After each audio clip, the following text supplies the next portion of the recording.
Ok, señoras y señores, muy buenas noches. A nombre de la Dirección Nacional de la Biblioteca Nacional del Perú, les damos la más cordial bienvenida al conversatorio Diálogos sobre el Bicentenario que conmemoramos, evento que tiene como objetivo reflexionar sobre los orígenes de las fuerzas independentistas y sobre nuestro futuro como nación a puertas de celebrarse el Bicentenario de la Independencia del Perú. Antes de dar inicio a esta actividad, permítanme presentar a nuestros invitados, quienes tendrán a cargo el desarrollo del conversatorio. Esta noche contamos con la participación del señor Charles Walker, quien tiene la cátedra MacArthur en Derechos Humanos Internacionales y es profesor de Historia Latinoamericana en la Universidad de California. También se desempeña como director del Instituto Hemisférico de las Américas. En el 2014 publicó La Rebelión Túpac Amaru. En tanto, Carmen MacEvoy es una importante historiadora e investigadora peruana contemporánea, cuyo tema central de estudio es la historia política e intelectual del Perú, desde la fundación de la República hasta la Guerra del Pacífico y aún hasta el año 1940. La doctora MacEvoy ha sido recientemente nombrada embajadora del Perú en Irlanda. En tanto, Claudia Rosas, doctora en Historia por la Universidad de Florencia, Italia, es licenciada y magíster en Historia por la Pontificia Universidad Católica del Perú, donde se desempeña como profesora del Departamento de Humanidades y coordinadora de la especialidad de Historia de la Facultad de Letras y Ciencias Humanas. Y en esta oportunidad, la señora Claudia Rosas nos va a apoyar como moderadora del conversatorio. Desde ya le agradecemos. También agradecemos al público que se encuentra en nuestra sala de usos múltiples, que nos están siguiendo a través de una transmisión para poder acompañarnos en esta noche muy importante para nosotros, porque se trata del primer conversatorio que va a desarrollar la Biblioteca Nacional a lo largo del año 2018 y la parte que estamos cerrando en el presente año. Antes de dar inicio a nuestro conversatorio, invitamos a la señora Denise Ledgar, jefa del Gabinete de Asesores del Ministerio de Cultura, para dirigirse al público asistente. Buenas noches a todos. El Ministerio de Cultura está encargado desde octubre del 2016. En octubre del 2016 se forma la Comisión Multisectorial para poder hacer la agenda de celebración del Bicentenario. Desde enero de este año es el Ministerio de Cultura el que ejerce la Secretaría Técnica de esta comisión. El gran objetivo de esta comisión es poder elaborar una agenda y la idea es que esta sea una construcción colectiva. Nosotros estamos trabajando ya durante todo este año para que el Bicentenario nos sirva como una oportunidad, ¿no? Como una oportunidad para reflexionar en medio de esta coyuntura, en medio de tanto problema, una oportunidad para reflexionar sobre nosotros, para reflexionar sobre nuestra historia, desde ahí analizar nuestro presente y poder proyectar un futuro diferente. Como parte de todas estas actividades de la comisión, desde la música, entonces desde las ciencias sociales, no queremos tampoco que esto sea una actividad centralizada, queremos que este conversatorio se dé de manera itinerante. Probablemente vamos a tener que intercalar un conversatorio fuera de Lima, uno acá, y tenemos planeado hacerla en la selva, en la sierra y acá en Lima. Entonces, bueno, la idea es que esta sea el principio de unas actividades que van a construir el contenido de esa agenda que estamos preparando desde el Ejecutivo para celebrar todos juntos nuestro Bicentenario Nacional. Muchas gracias.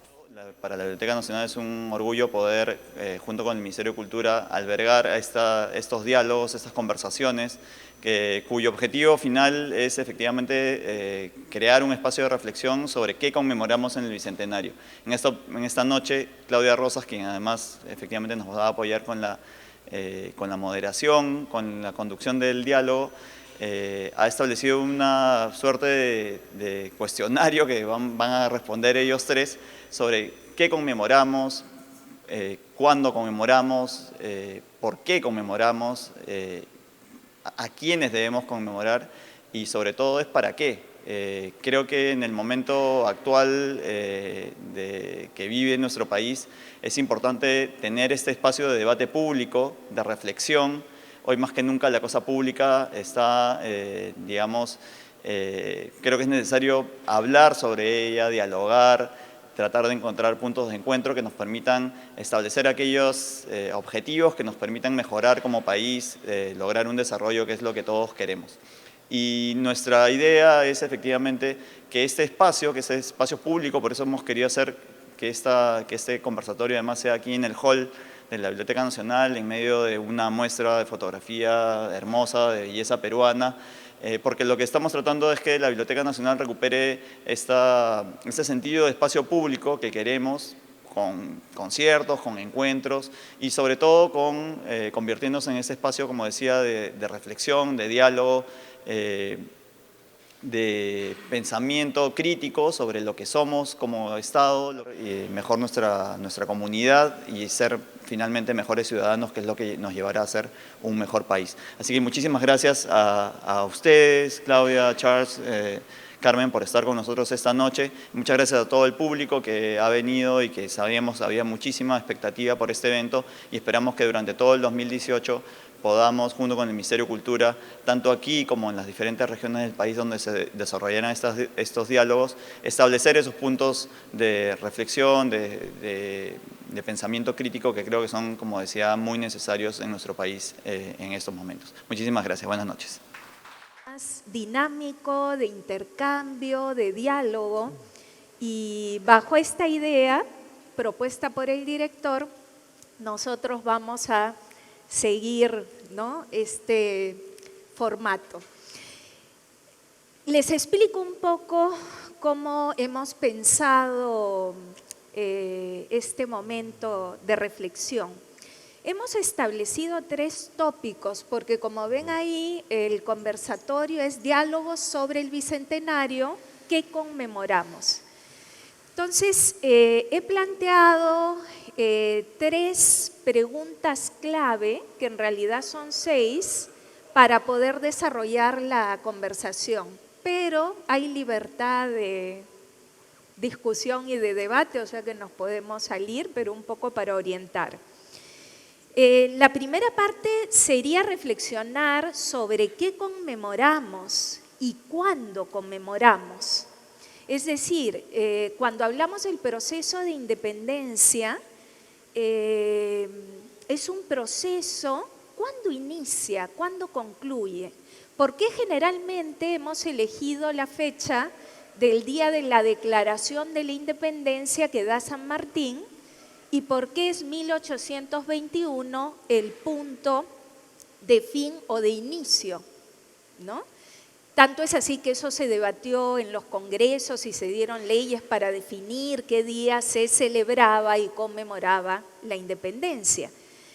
¿Por qué no empezamos en 1780, por ejemplo, ¿no?, el libro de Charles Walker sobre la rebelión de Túpac Amaru?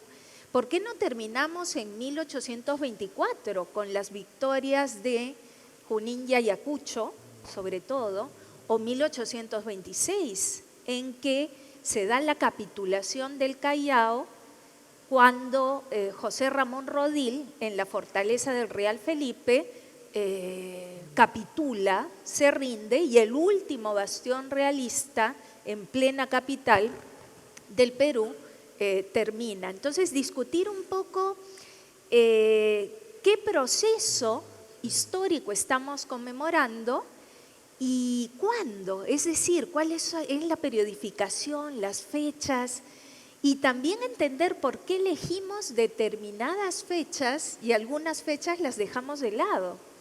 Entonces, esa es una primera cuestión que sería bueno reflexionar. Un segundo punto es cómo conmemoramos y por qué conmemoramos. Es decir, ya varios de los países en América del Sur, en Hispanoamérica, han conmemorado su independencia y han realizado eventos, celebraciones, publicaciones, etcétera. Ya tenemos balances sobre esto que se ha realizado en otros países. ¿Qué podemos tomar? ¿Qué podemos cuestionar o criticar que nos sirva a nosotros para la propia conmemoración? Y sobre todo, ¿por qué es importante conmemorar? Es decir, ¿por qué tenemos que hacer una reflexión sobre el proceso de independencia y por qué no un balance crítico sobre los 200 años o más de República del Perú que tenemos actualmente? Un tercer aspecto es a quiénes conmemoramos. Es decir, ¿qué personajes? ¿Por qué algunos se convierten en héroes, otros en antihéroes? Ir un poco a las biografías, pero también a los grupos sociales, las mujeres, los afrodescendientes, ¿no? Los sectores populares, la población en las regiones del país, ¿no? Entonces, ¿a quiénes conmemoramos? ¿Y para quiénes es la conmemoración del Bicentenario? Es decir, ¿a quién va dirigido? ¿Solamente al público entendido, académico, culto, o es una conmemoración que tiene que ver con, digamos, todo el país, toda la población? Entonces, bueno, son tres aspectos para discutir y creo que podemos empezar con el primer aspecto, ¿no? ¿Qué conmemoramos y cuándo conmemoramos? ¿Quieres tú? ¿Carmen? Dama. ¿O prefiere? Como quieras. Ya.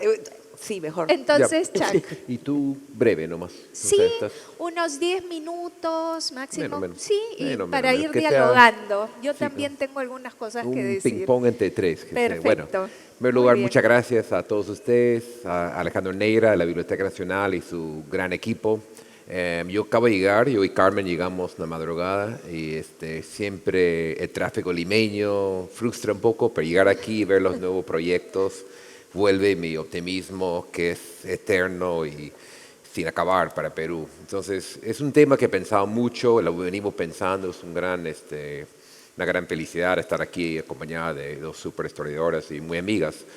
Yo creo que a la fecha no hay respuesta. Es un callejón sin salida, francamente. Justo hacíamos bromas, o yo hice una broma sobre el Día de Secretaria. Un día vine a la Biblioteca Nacional y estaba cerrado en la Avenida Macay por Día de la Secretaria. Me frustré un poquito. Eso fue hace mucho tiempo. Pero, o sea, hay que pensar que no hay un día. O sea, en el Perú, más que otros países, no hay un punto culminante. O sea, el debate entre 1821 o 1824, obviamente desde Cusco es otro planteamiento. Es Pumacahua y 1814, 1815, es Tupac Amaru, es la segunda fase de Tupac Amaru. Y bueno, en parte eso siempre, o sea, los historiadores siempre hablamos de procesos, una cadena de eventos, pero en el caso de la independencia peruana, más que nunca eso, o sea, que no hay un solo momento o punto culminante, es un proceso larguísimo y eso da para pensar y de varias fechas y abrir una reflexión sobre el Bicentenario. Así que sobre la fecha, me parece una pregunta importante, pero que nadie me va a convencer que es tal día, que tal punto. Hay que celebrar, conmemorar, recordar muchas fechas. Y ahí entramos, digamos, las diferentes versiones, las diferentes visiones del Bicentenario, que creo que hasta ahora he visto muy bien. Se entiende, el Bicentenario no solo es Lima, no solo es 1821, no solo es 24, sino es una cadena de eventos complejos que hay que estudiar más. Yo creo que me quedo ahí por la fecha porque tengo más que decir sobre cómo y otros temas, así que cedo a mi amiga. Sí, yo coincido con el tema del proceso, ¿no? Y que digamos que una fecha como que te constriñe. Pero si a mí me tuvieran que dar a elegir, y yo creo que es algo que también tenemos que tomar una posición los historiadores en nuestra discusión, yo me quedaría con el primer Congreso Constituyente. O sea, porque yo creo que es el acta de fundación de la República, es la etapa que se llama la etapa peruana de la República, digamos, San Martín se ha ido, Bolívar todavía no llega, y estos peruanos, profesores de universidad, están todos los discípulos de Toribio Rodríguez de Mendoza, están tratando de definir qué cosa es el Perú. o sea, que es la República del Perú. Entonces yo creo que si uno quiere, digamos, iniciar una discusión a nivel conceptual de lo que es la República, yo probablemente me quedaría con la recuperación de ese vocabulario, que ellos empiezan lentamente, es como un niño que comienza a balbucear palabras, ¿no? Y las palabras es nación, república, justicia, felicidad. Y para ellos es una desiderata, porque están solitos en ese congreso y ya sabemos que están todas estas fuerzas, digamos, en contra, toda la reacción española que todavía existe, que está presente, y este pequeño ámbito como ahora, un pequeño ámbito que está discutiendo sobre teoría, mientras que hay problemas gravísimos que se están también viendo, digamos, fuera de este ámbito. Entonces, esa inocencia, por un lado, esa ilusión, por otro, que yo creo que habría que recuperar, ¿no? Yo creo que hay que recuperar el estado de ánimo de ellos, que saben que están dando un paso fundamental, pero al mismo tiempo, y acá quiero terminar, ellos saben, como buenos, digamos, teóricos y ilustrados, que la República es perfectible. Yo creo que hay esa idea, la República es un proceso, es algo que tú vas construyendo, ¿no? Y que hemos olvidado, ¿no? Que siempre queremos el elemento terminado, la perfección, y que no nos damos cuenta que con nuestros pequeños actos nosotros vamos mejorando esta idea original que tampoco la conocemos, que no ha habido, digamos, una discusión teórica de qué era República. O sea, cómo la definían, quiénes estaban incluidos, quiénes no estaban incluidos. Entonces, como que hay dos temas que a mí me parecen fundamentales, que es la república conceptual y teórica, que es, digamos, la república de las leyes, de los abogados, de la Constitución, y el horizonte cultural. ¿Qué significa ser un buen republicano? Y es todo el tema, digamos, del bien común, de la discusión entre el interés personal y el bien común, la idea que el bien común tiene que primar. Y acá me quedo con dos ideas que yo creo que son válidas en este momento, que es un momento clave, digamos, para el Perú, que es la República está rodeada de enemigos. Esa es una idea que está presente. O sea, estamos, digamos, en guerra contra fuerzas externas como era la República Romana, porque de ahí, digamos, vienen todas sus ideas de ellos, que la República Romana es algo muy frágil, y hay dos enemigos fundamentales de la República, la corrupción y la anarquía.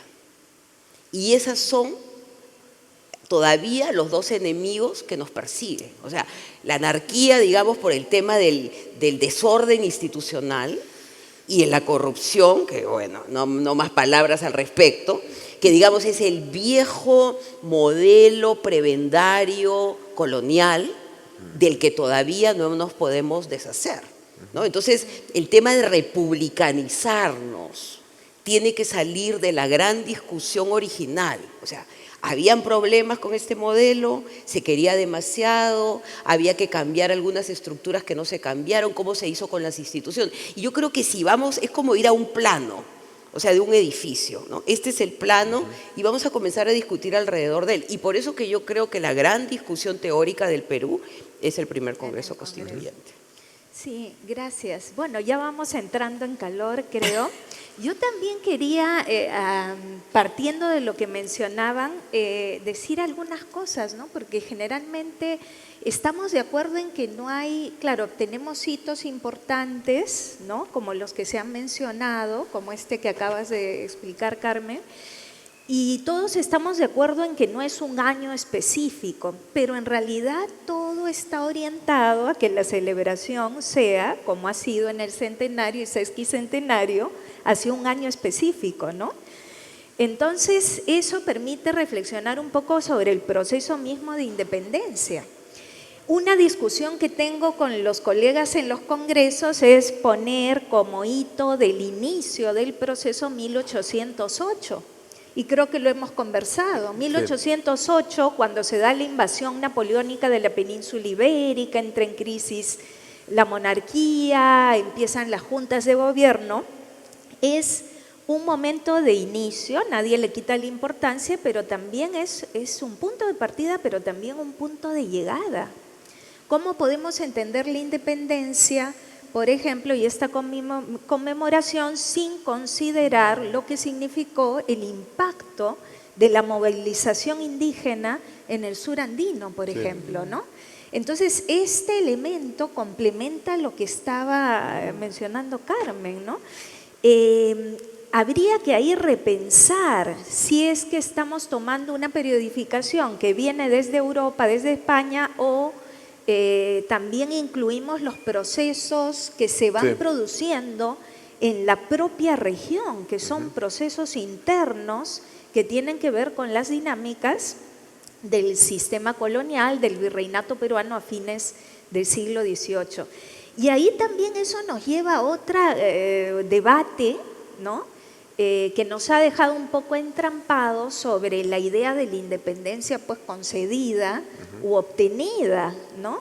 Cuando tenemos que no solamente esta movilización indígena tan importante, sino después los movimientos de 1811, 12, 13, 14 en el Cusco, que nos muestran cómo ya hay todo un proceso político en marcha desde el Virreinato del Perú, ¿no? Entonces, me parece que eso amerita repensarse, no solamente por la influencia de la invasión napoleónica en la península ibérica, no solamente por el impacto de lo que ha sido la Constitución de Cádiz de 1812 y la entrada de las ideas liberales, sino de todo este proceso que ya desde antes se va gestando, y quienes estudian el siglo XVIII, por ejemplo, la Ilustración, el impacto de las reformas borbónicas, ya ven, ¿no?, que hay ahí hay elementos para comprender lo que viene después. Y creo que esto es importante también por otro motivo que ya mencionaban, que es la cuestión regional.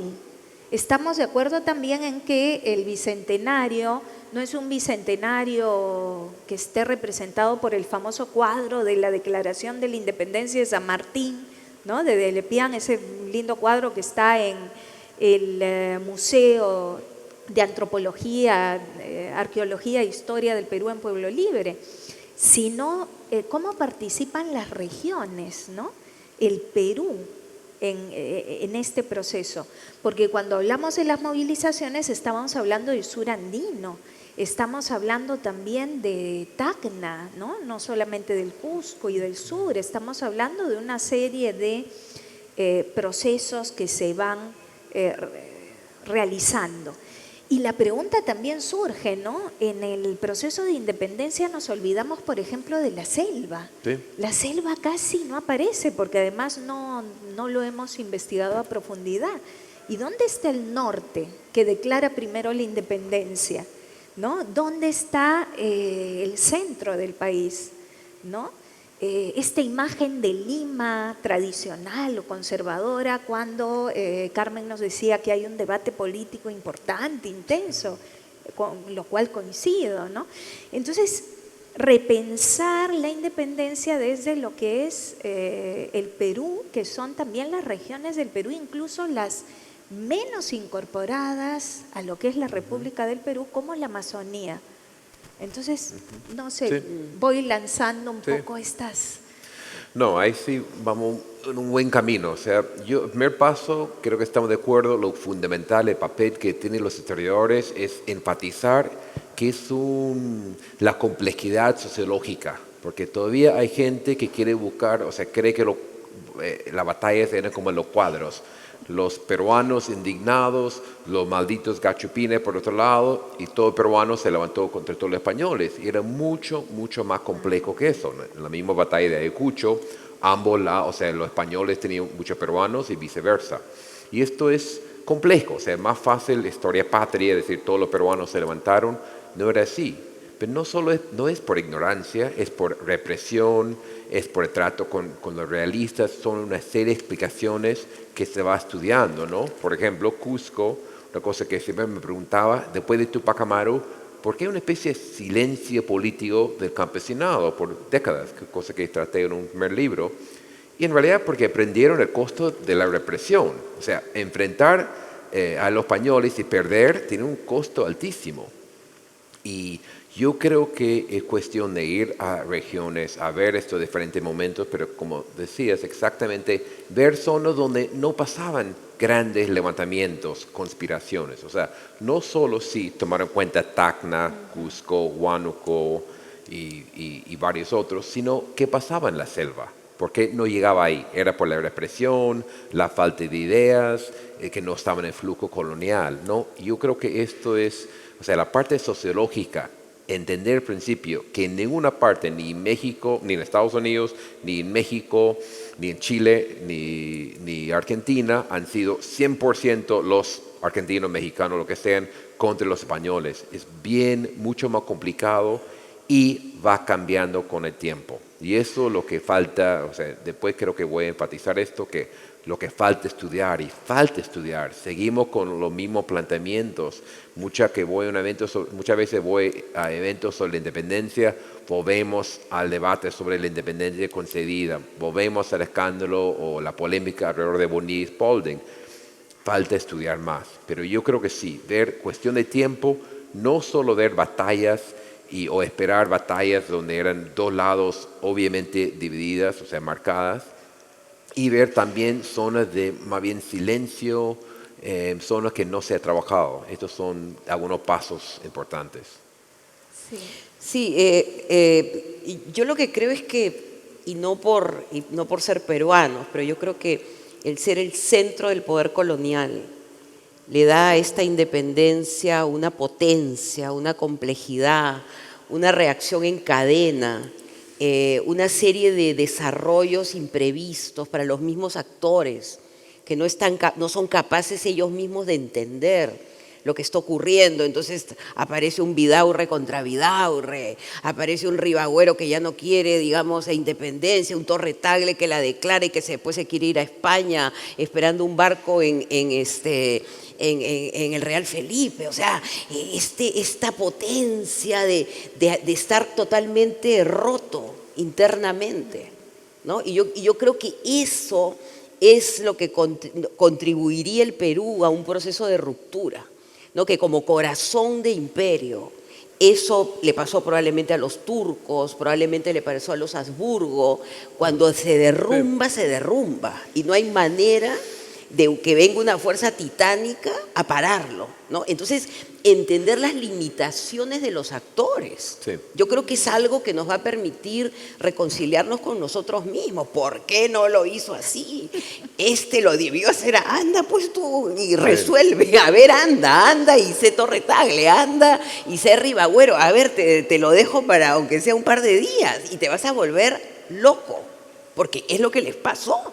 Se enloquecieron. O sea, entonces yo creo que eso nos va a hacer acercar con mayor humildad a nuestro propio presente, ¿no? Porque vivimos en este estado tremebundo, ¿no? Porque el Perú pues es un país que todos los días, una noticia se devora la anterior.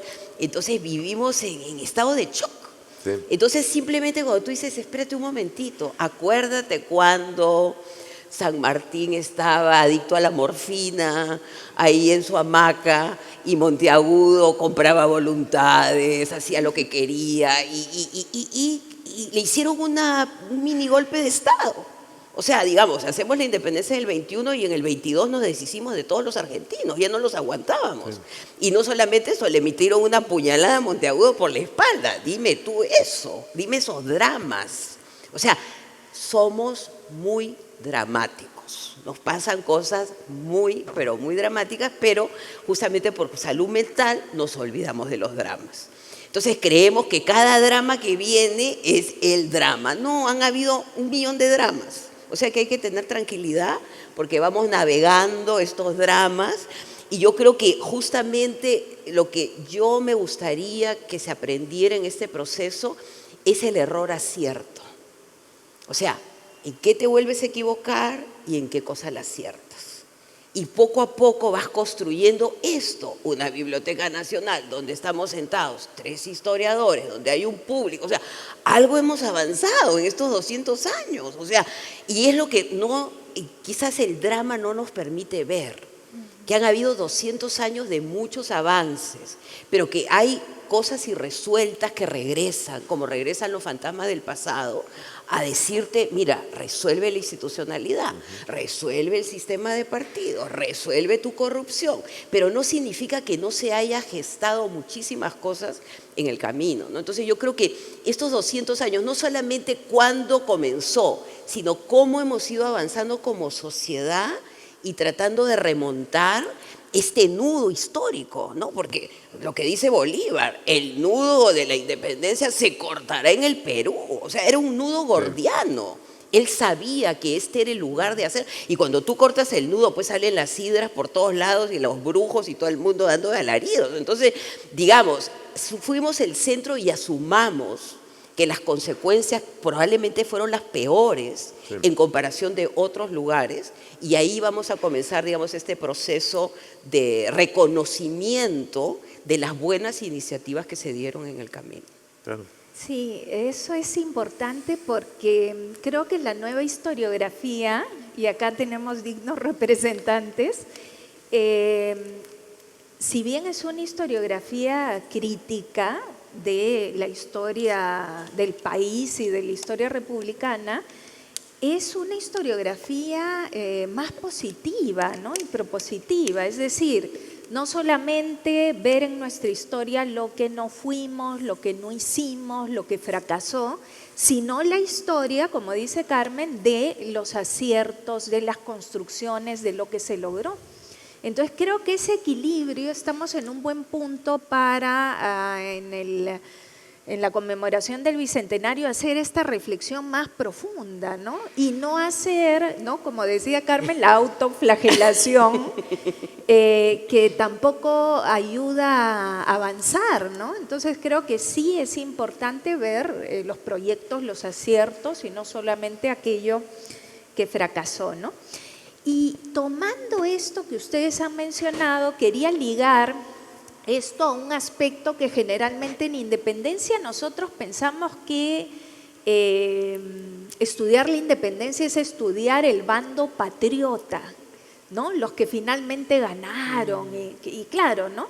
Y olvidarnos de los realistas, pero como decía Chuck, la independencia es un proceso complejo donde actuaron fuerzas muy diferentes, ¿no? El mismo hecho de ser el centro del poder colonial, ¿no?, virreinal, ¿no?, imperial en Hispanoamérica fue importante. Entonces, esa complejidad, ¿no?, rescatar no solamente las figuras de los héroes, de los patriotas, el panteón de los próceres en esta historia apoteósica del Perú en busca de su libertad, sino también todos esos sectores realistas, conservadores, ¿no?, que además nos permiten entender el presente, porque como entendamos el pasado también, ¿no?, como decía Carmen, nos va a permitir comprender mejor nuestro presente, y el presente no se comprende solamente pues con las fuerzas modernizadoras, liberales, revolucionarias, sino también con esas otras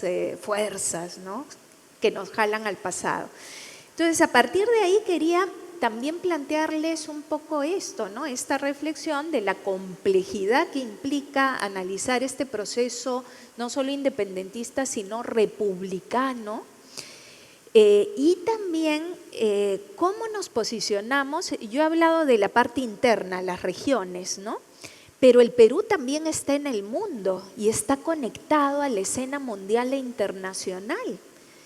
Y ahí hay una cosa importante: nuestra independencia y nuestros procesos no han sido recién, digamos que están siendo ubicados dentro del proceso revolucionario a nivel mundial, que se da desde la independencia de Estados Unidos o independencia de las 13 colonias en 1776, la Revolución Francesa.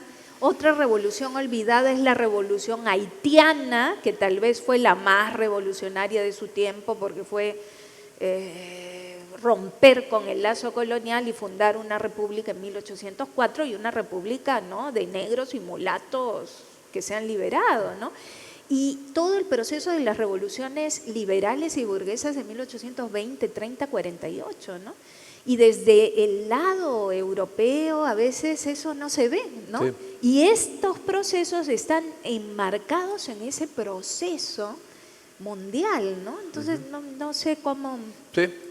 Por ejemplo, para seguir esto con el Haití, se ha trabajado muy poco aquí el miedo de los dueños de esclavos en la liberación de los esclavos, con lo que se implicaba en la República. Obviamente Estados Unidos probó que la República no tenía que liberar al esclavo, que fue nuestro tema fundamental, que se ve esta noche en Alabama. O sea, los blancos votaron masivamente por este republicano repugnante y ganó el demócrata. Pero el tema de raza tiene que ver con la historia de esclavitud, claramente. Aquí también, o sea, el miedo de la clase alta limeña era, entre muchos temas, perder el monopolio y eso. Y en los documentos hay menciones de rebeldes y montoneros negros que lo llaman haitianos o caribeños. Aquí se usa, o sea, hay un flujo de ideas, hay una especie de alianza reaccionaria transatlántica que llegaba aquí. Este tipo de temas hay que trabajar de manera comparativa, ¿no? También lo realista, como mencionaste. La ventaja de hacer trabajo en otros países, se está trabajando muy bien. O sea, no entender realistas como gente obligada o gente ignorante, alienada, lo que sea. Algunos preferían ganar a los españoles, pensaban que iban a estar mejores. Incluso grupos indígenas grandes en el sur andino. Y en realidad uno llega a 1830, 40, 50, viendo lo que pasó, algo de razón tenía. Tal vez estaban mejor con el pacto colonial. Es un tema muy, muy importante, mucho. Pero esta cosa creo que en el Bicentenario, siempre mirando fuera para comparar, para pensar temas nuevos, porque esto hay que renovar bastante. Sí, yo quería tocar dos temas que también podrían, digamos, irse añadiendo a esta agenda, y es el tema del reconocimiento de la violencia política, ¿no? Yo creo que es el otro gran tema en la historia del Perú, que la violencia política no viene así de la nada, sino que, digamos, durante la independencia, la República en armas, digamos, sí, la valida, ¿no? Y la acepta como parte de un juego donde es tu última carta, ¿no? No la vas a jugar, pero sabes que ahí está.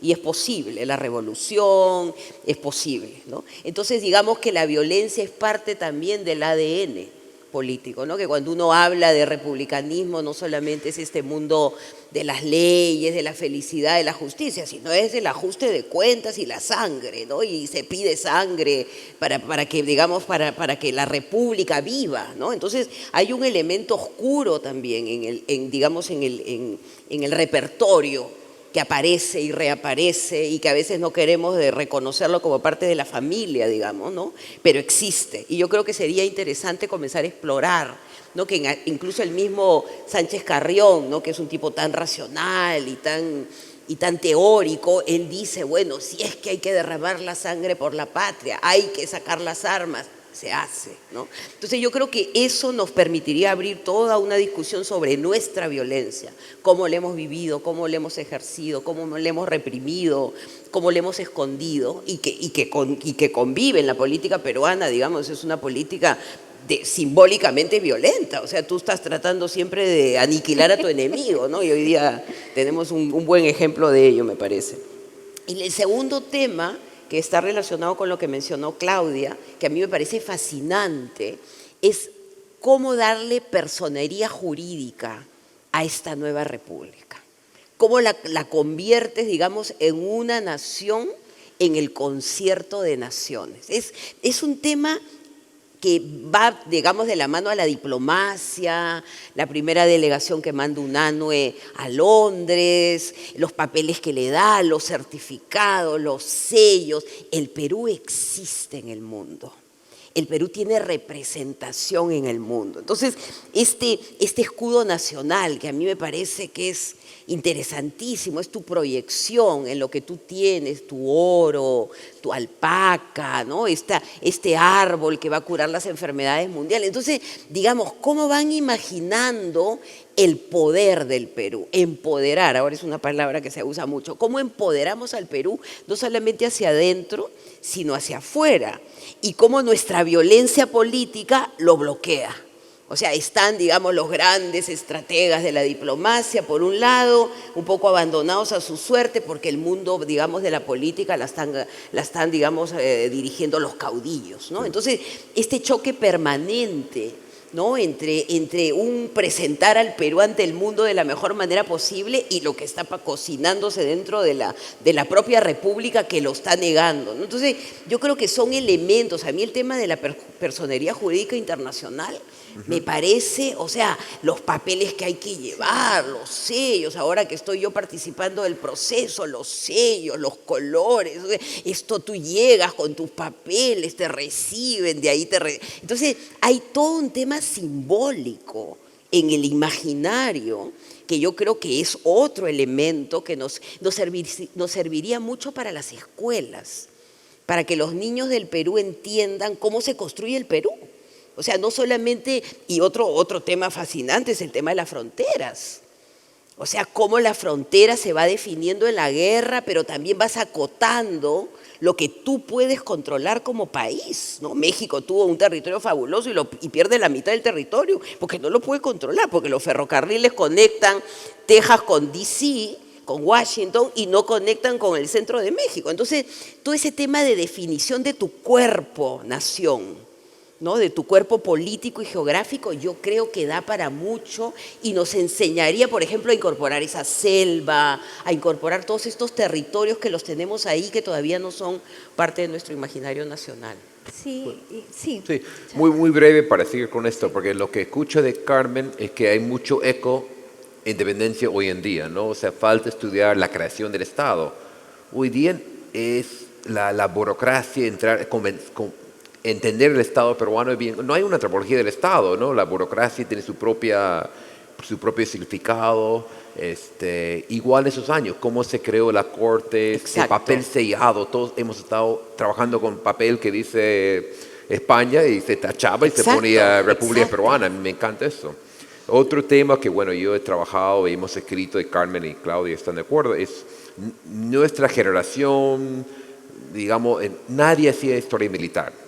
Sí, la historia militar era como, no ibas a hacer la tesis doctoral ni en Florencia, ni en San Diego, ni en la Católica sobre historia militar, ¿no? Y es una pena, porque para entender la violencia hay que volver, eso pasó con el libro de Tupac Amaru, yo tuve que aprender, me costaba entender cuál era una columna, un batallón, cosas mínimas, pero leer eso y, por ejemplo, la historiografía sobre Napoleón es brillante, es para entender la historia política. Igual pasa con el Perú actual. Para entender los 70,000 muertos, ir al lugar de memoria, para entender, hay que ir a los mismos eventos a ver qué pasaba para entender estos ecos.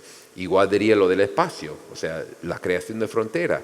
Hoy en día, un país muy centralista, algunos estudios de región, pero ¿qué es el Perú en la frontera entre Perú y Brasil? 1820 es fascinante hoy en día. Creo que, o sea, lo que quiero decir con estos ejemplos es todos estos argumentos o debates tienen muchísimo eco hoy en día. Son las preguntas muy abiertas. ¿Qué es el Estado peruano?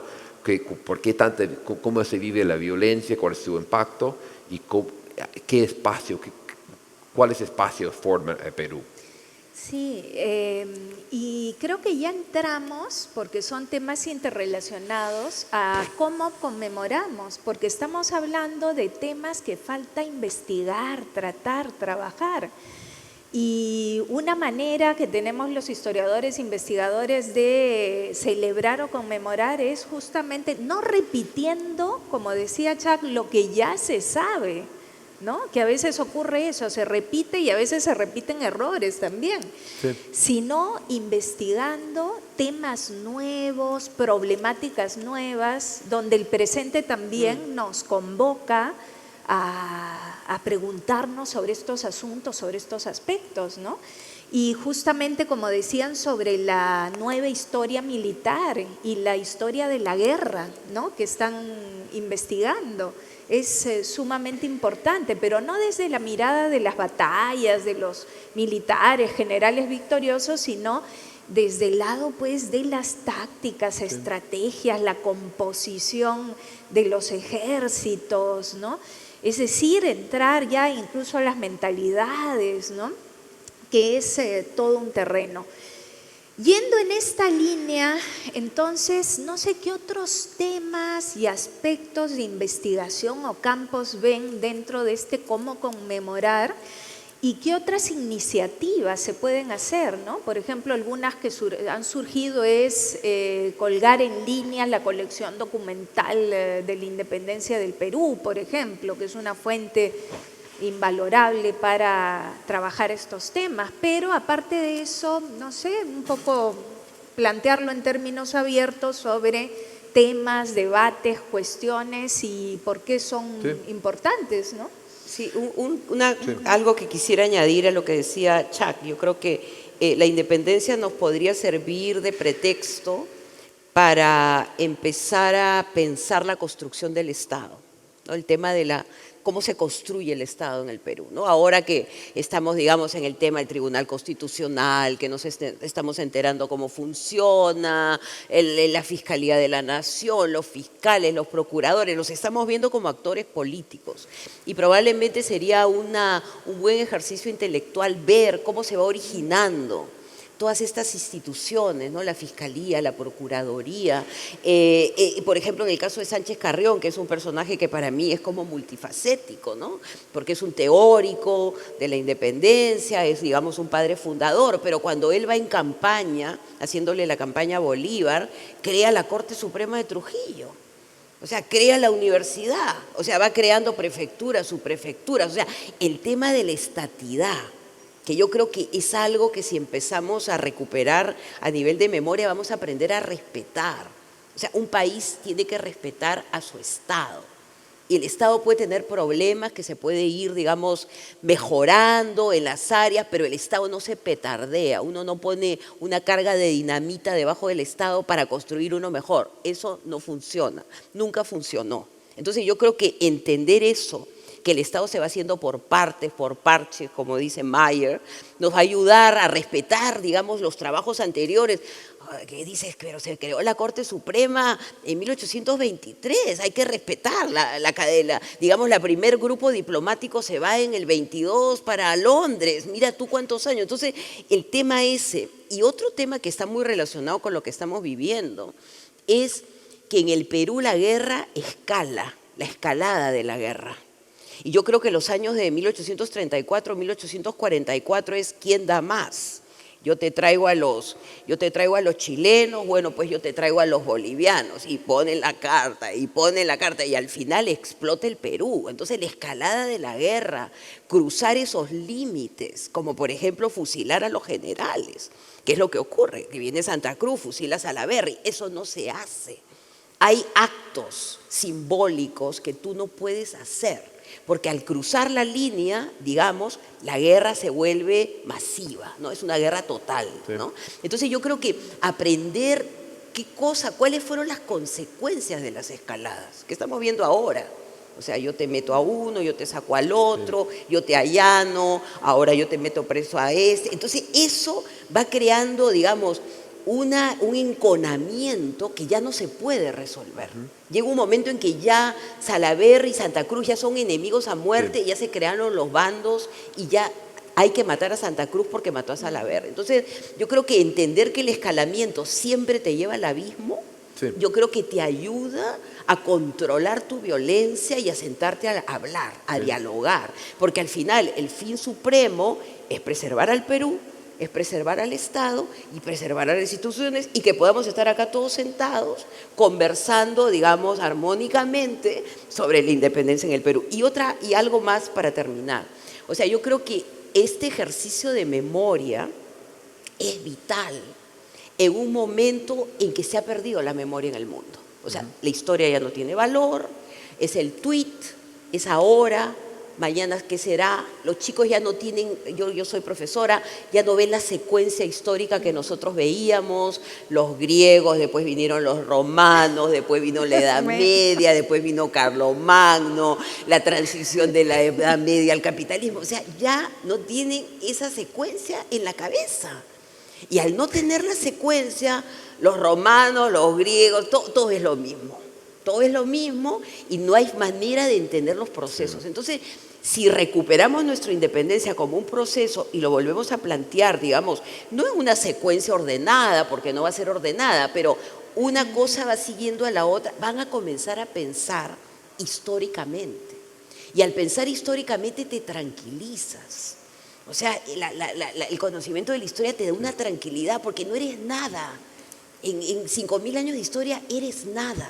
Entonces no te creas tampoco tu drama como el drama supremo de la humanidad. Entonces yo creo que nos serviría también para ir trabajando con todo este tema de la tecnología, cómo la tecnología ha ido destruyéndonos, digamos, como conjunto social, como memoria colectiva. Yo creo que sería un buen ejercicio para poder empujar, digamos, nuestra agenda y tratar de que los chicos, en lugar de estar tanto con el tweet, estén leyendo cosas más interesantes sobre la historia. Y creo que sobre eso que dices que es muy importante, y ahí tienen un papel la historia, las humanidades, las ciencias sociales, es que también la gente se vea reflejada en esa historia.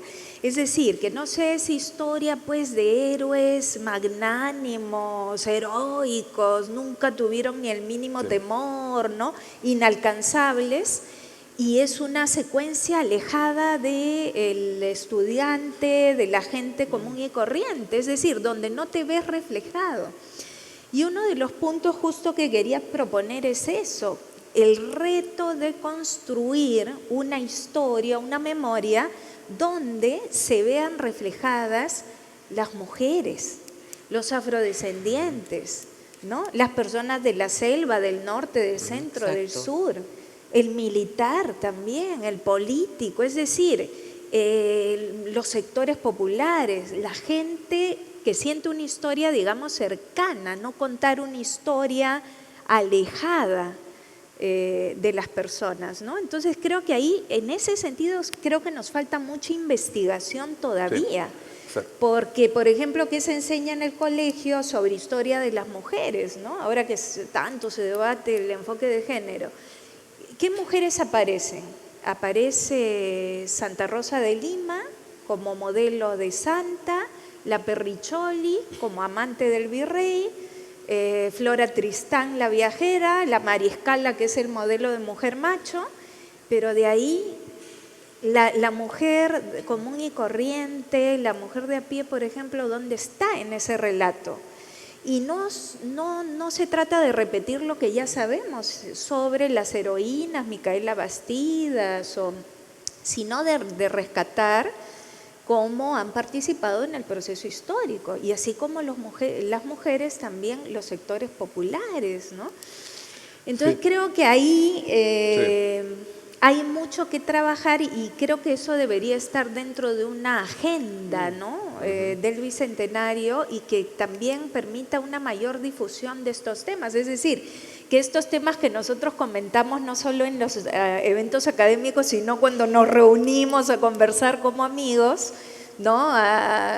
Surgen pues nuestros temas de investigación, los temas históricos, pero eso tiene que estar cerca de la gente, ¿no? Y que la gente se vea reflejada, que no sea una historia pues solemne, ¿no? De estas historias que antes se narraban y que no tenían nada que ver además con el presente, ¿no?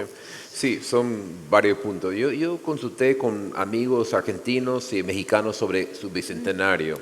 Y esto va a ser mi comentario más hipócrita de la noche, les aviso. Y lo que me decían es más becas y menos eventos. Que un amigo argentino me decía una vez, había 4 conferencias sobre el bicentenario a la vez. Y lo que sí hay que más bien ir hacia la beca, fomentar la investigación, porque hay campos abiertos. Si un joven dice, bueno, está muy saturado, para nada, no se ha trabajado en la independencia muy poco.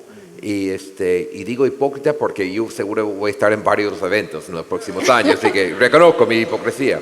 Entonces, ¿qué se hace? Bueno, en una presentación de un libro en septiembre aquí de Rolando Rojas dije que antes decía no hay nada nuevo, no se está investigando, y justo este año ha salido el libro de Rolando sobre discurso, muy buen libro sobre discurso político en Lima, en la independencia. Después salió el libro tuyo con Manuel Chust sobre independencia, región, de abajo, un montón de perspectivas nuevas, o sea, hay cosas nuevas, ¿no?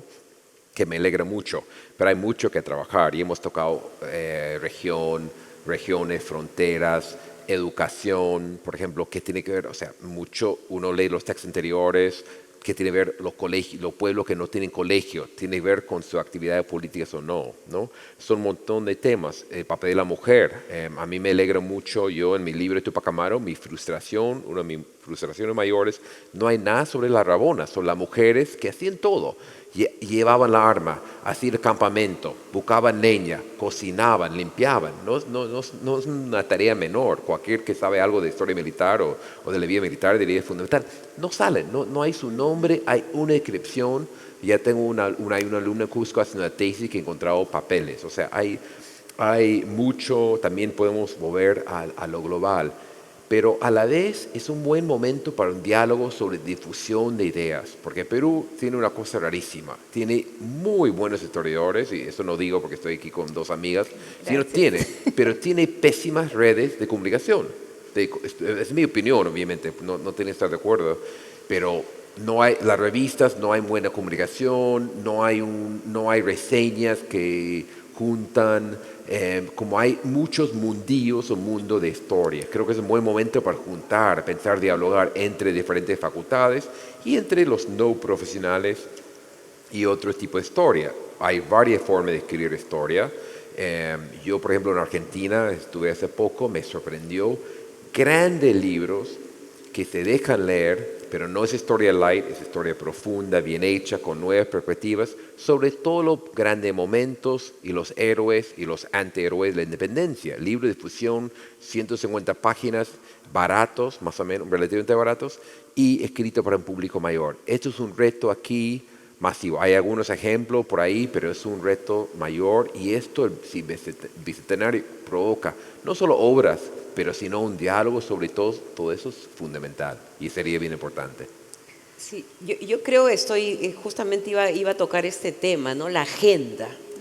O sea, y para que haya una agenda tiene que haber pues un comité, un grupo, alguien que la defina, al menos inicialmente, ¿no? Y todavía no tenemos una agenda.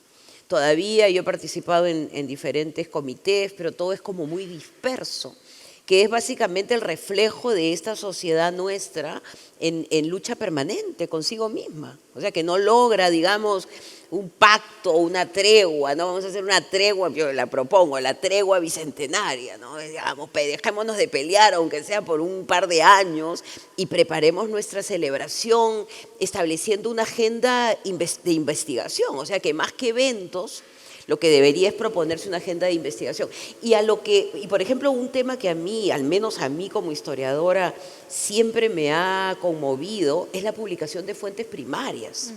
O sea, de fuentes primarias que lleguen al corazón y existen, ¿no? Yo me acuerdo cuando publiqué justamente La Guerra Maldita, las cartas de Nieto son impresionantes. O sea, por ejemplo, esta carta que yo siempre creo que hasta soñaba con la carta, que era, él está preparando, digamos, al ejército del norte para la batalla de Portada de Guía, y se van van caminando por los arenales de la costa, y tú sabes como lector que los van a derrotar en Portada de Guía. Y entonces, toda esa, digamos, emotividad del momento histórico te cala. O sea, le llega al estudiante, sabe que hay un general, que el general está recopilando los caballos. Entonces le das una dimensión épica en el buen sentido de la palabra. O sea, que hubo un momento en el Perú donde la gente se jugaba la vida. Se jugaba la vida por la defensa de la Constitución, se la jugaba de verdad y se moría. Entonces, esos son los ejemplos que, digamos, de una buena narrativa que al mismo tiempo te crea un paradigma de buen ciudadano. ¿Y qué es un militar? Que a los militares se les sacó, digamos, del panteón de los historiadores porque la guerra es sendero, por lo que sea. Pero tienen que también entrar, porque ellos también han gestado, digamos, parte de la República, ¿no? Entonces, yo creo que con una buena agenda, una buena selección de fuentes, y como tú dices, buenas biografías, ¿no? Las biografías del poder, que hay en México, por ejemplo, ¿no? De todos los revolucionarios, y que a pesar de que uno mataba al otro, hay un panteón en el que están todos, ¿no? Entonces, digamos, de esa manera reconcilias a todos estos personajes y tú te reconcilias con ellos y comienzas a decir, mira que Juárez, mira que Porfirio Díaz esto, y comienzas a conversar. Yo siempre me acuerdo de una anécdota que a mí me encantaba. Jorge Guillermo Leguía y Jorge Basadre les encantaba ir a la Biblioteca Nacional a sus expediciones, estas que iban en las tardes. Y dice que Jorge Basadre cuenta que lo encuentra Jorge Guillermo Leguía riéndose en las escaleras de la Biblioteca Nacional y le dice, qué bárbaro, Vidaurre, lo que le dijo, era como su amigo ya. Claro.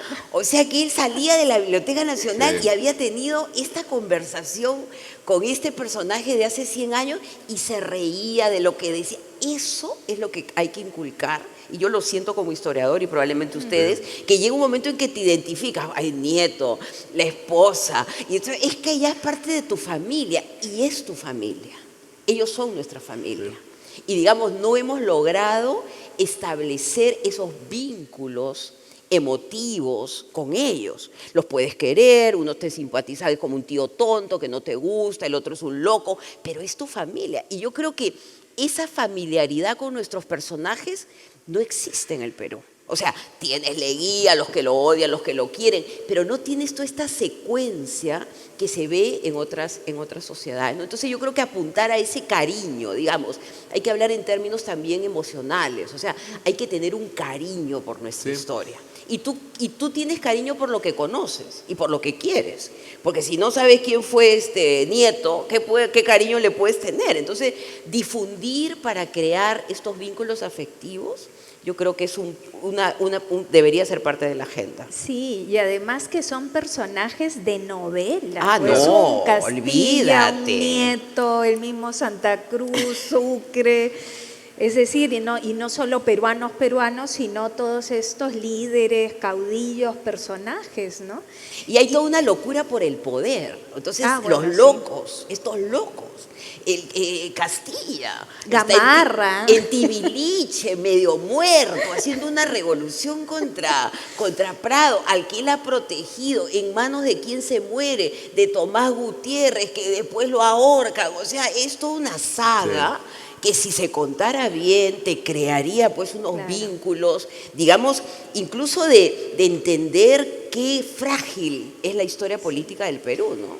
Y ahora, ahí también entras al terreno de la novela, ¿no? Sí. La novela histórica, esos personajes, por eso decía, son de novela, ¿no? Y antes de que te dé la palabra, y ya en realidad hemos entrado al otro aspecto que era a quiénes conmemoramos, ¿no? Y para quiénes. En realidad hemos ido hilvanando todos los temas naturalmente, pero querías decir algo. No, Chad. yo tenía como pregunta aquí a ustedes, y algo que ya estamos discutiendo, ¿por qué la falta de tradición de biografías en el Perú? O sea, primero es un país con pocas memorias, la gente no escribe autobiografía, lo político por razones obvias, creo, para esconder lo que han hecho, pero no hay mucha tradición. Y si vemos el boom del libro de Lorgio Gavilán, José Carlos Agüero, incluso de la novela de Renato Cisneros, hay interés. O sea, yo me acuerdo cuando preparaba el libro de Tupac Amaru, me encontré con la editora que salió primero en inglés y me dijo, te voy a dar una clase de historia narrativa. Y era, sí, saco el lapicero, no, deja de proceso, estructuras y historiografía, biografía, la gente quiere leer sobre la gente. Y aquí hay poco de eso y me parece, es una hipótesis atrevida o hasta ignorante, es la tradición o el respeto máximo a la autoridad, ¿no? Que incluso el libro de Tupac Amaru me han criticado varios porque no tratarlo como héroe, porque ha fallado, eso. O sea, de manera no me preocupaba mucho, pero me han criticado por eso. O sea, se mueve mucho entre, qué sé yo, hagiografías que son o santos, intocables, o del otro lado, el deporte nacional que es rajar y hablar mal y hablar pestes. O sea, yo no... en hay historia, un término medio. El término medio es muy, muy difícil y otros países, otros han logrado hacerlo. O sea, en parte es generacional, queremos clases populares, queremos estructuras, no queremos individuos, pero la gente se engancha y como dice, ¿cómo no hay? Pumacahua merece novela ópera, es un tipo increíble, o sea, no se puede inventar, y de esto podemos nombrar a muchos hombres y muchas mujeres. Eso que falta, que yo no entiendo de todo por qué no hay esa tradición aquí. Sí, yo creo que en parte yo creo que la explicación es el estructuralismo, ¿no? O sea, que digamos copó el escenario intelectual. O sea, los 70s y desde antes, ¿no? Eran todos los, como tú dices, los sectores populares muy respetables, pero los personajes son los que te conectan. Y a través del personaje tú llegas al periodo histórico y ahí te nutres de otras experiencias, digamos. Sí. O sea que no es el personaje per se, sino Sí, es el personaje claro. que te va llevando de la mano, que me pasó a mí con Manuel Pardo. O sea, Manuel Pardo me lleva a la campaña electoral. Sí. Y al final yo termino con la campaña electoral y un poco que lo dejo a él de lado. Entonces, yo creo que ese tema y que tiene que ver, yo creo, con la guerrilla política en el Perú. O sea, a la guerrilla política mata personajes, los elimina, no existen. O sea, piensa en José Pardo, todo lo que hace el segundo civilismo es impresionante. La jornada de 8 horas, reformas educativas, tienes un ala bien liberal y desaparece porque viene Leguía y dice que estos civilistas son una sarta de idiotas y se olvidaron todos de los civilistas y de José Pardo. Entonces, es una constante, es como un acto caníbal, que tú te vas comiendo al anterior y al anterior y al anterior. Entonces, ¿ya quién va a hacer biografía de un apestado? Manuel Pardo era un apestado. O sea, cuando yo lo recupero, era un apestado, era el guanero, y mira todo lo que se descubre, toda una campaña electoral. Entonces, yo creo que también va de nuestro encono político, que creas estos odios. Me imagino que en algún momento Gamarra es odiado, Castillo es odiado. Entonces, vas creando un sentido común que no vale la pena hablar de estos personajes que son de lo peor que existe. Entonces no recuperas nada, ni lo bueno ni lo malo. Claro. Y por eso es interesante en otros países que han hecho libros sobre la construcción del héroe, pero también cómo se construye el antihéroe, ¿no? Claro. Digamos, en este juego del bueno, el héroe, el malo, ¿no? Y cómo se va construyendo y cómo esta construcción va variando, ¿no? Y yo creo que tiene que ver mucho, y acá esta es digamos, una autocrítica con nuestra visión dicotómica de la vida. O eres malo, malo, malo, o eres bueno, bueno, bueno, pero no existen seres humanos normales que son buenos, malos, regulares. O sea, la gente puede ser muchas cosas. Entonces, como que adscribes a los personajes la maldad de la humanidad, ¿no? Y eso es mucho la discusión política actual. O sea, los personajes, digamos, de nuestra política tú te vas a las redes y es como que es el demonio, ¿no? Y de ambos lados. Entonces, hay una manera muy infantil de mirar la vida en general. O sea, de mirar los procesos históricos, los personajes, que la gente cambia de opinión, que Vidaurre pues ya decidió que no quería, y así es la vida, y la gente actúa así. O sea, Vidaurre debió ser hasta el final igual. No, pues así no es. En el mundo real, la gente cambia de opinión, y yo creo que tenemos todavía esa fijación con una especie de mundo perfecto que no existe y entonces te lleva a decir, esta biografía no sirve, ¿para qué está escribiendo Carmen McEvoy de Manuel Pardo? Si Manuel Pardo, ¿me entiendes? Y tú te niegas a reconocer que existen cosas buenas y malas en todos estos personajes históricos de nuestra historia, ¿no? Y también la falta de conocimiento, porque esos son personajes, digamos, representativos, conocidos, ¿no? Importantes, que han dejado una huella. Pero si uno se va a investigar los personajes anónimos, ¿no? Los sectores populares, Exacto. por ejemplo, cuando revisaba en las fuentes toda esta gente que se reunía en las fondas, cafés de Lima, en la época de la independencia, y que eran artesanos, hojalateros, relojeros, ¿no? Que aparecen en las listas, en los procesos judiciales, pues con nombre y apellido.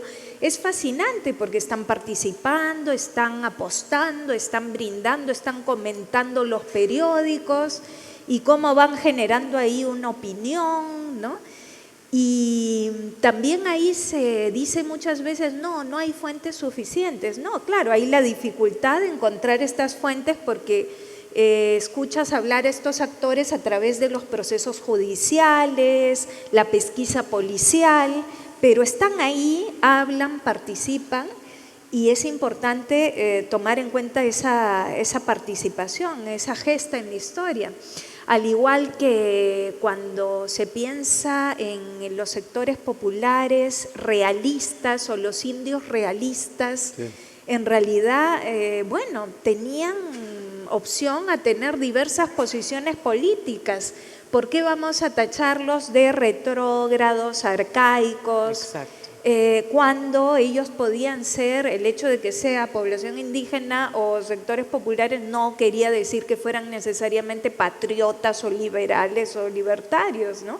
Entonces hoy día tenemos una imagen más compleja, pero precisamente a partir de la investigación, a partir de las fuentes que se van encontrando, publicando y que te hacen ver pues un mundo fascinante de cambios, ¿no? Por ejemplo, cuando estudiaba cómo va debatiéndose las noticias que llegan sobre la Revolución Francesa o cómo se va debatiendo las noticias que llegan sobre la Constitución de Cádiz o de las revoluciones de 1848 en Europa, es interesante ver también a estas personas anónimas que forman parte, ¿no?, de esta historia. Y en ese sentido yo quería mencionar un aspecto, ¿no?, que creo que sí estamos llegando tarde al Bicentenario, ¿no?, porque todos estos eventos, debates y discusiones se debieron ya tomar desde mi punto de vista desde pues el 2011, ¿no? Incluso yo participé en una de las tantas comisiones que se formaron y que después por cuestiones políticas se desarmaron con el proyecto ya listo y iba a arrancar en el 2011 y estamos a 2017, ¿no? Esa idea, esa costumbre de llegar tarde a las cosas, ¿no?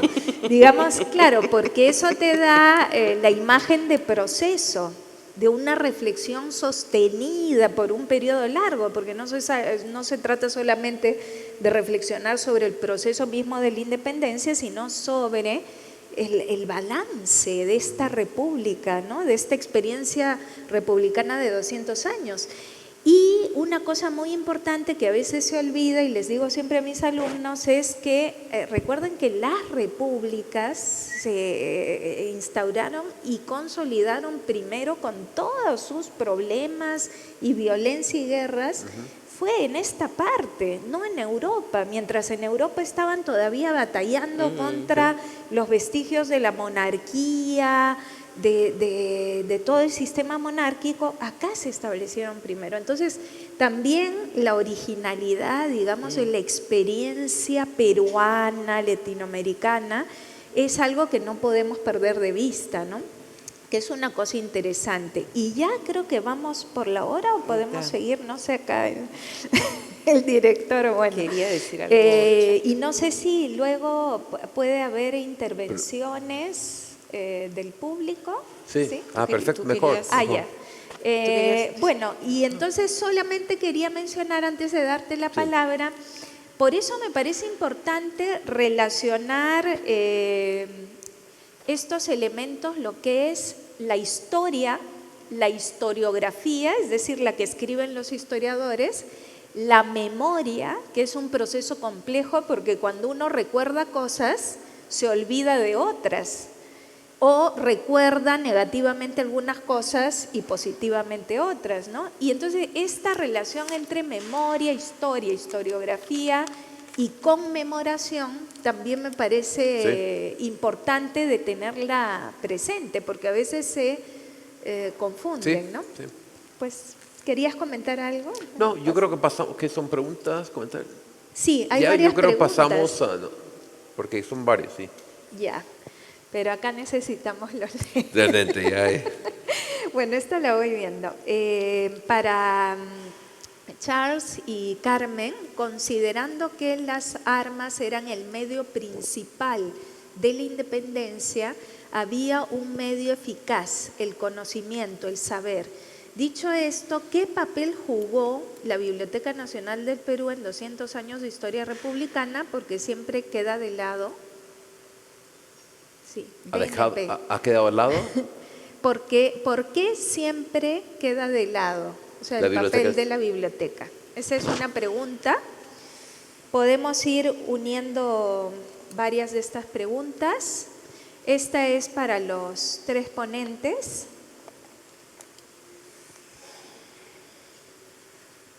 Critica la información oficial en la educación pública que se enseña en los colegios sobre los datos reales del proceso de la independencia.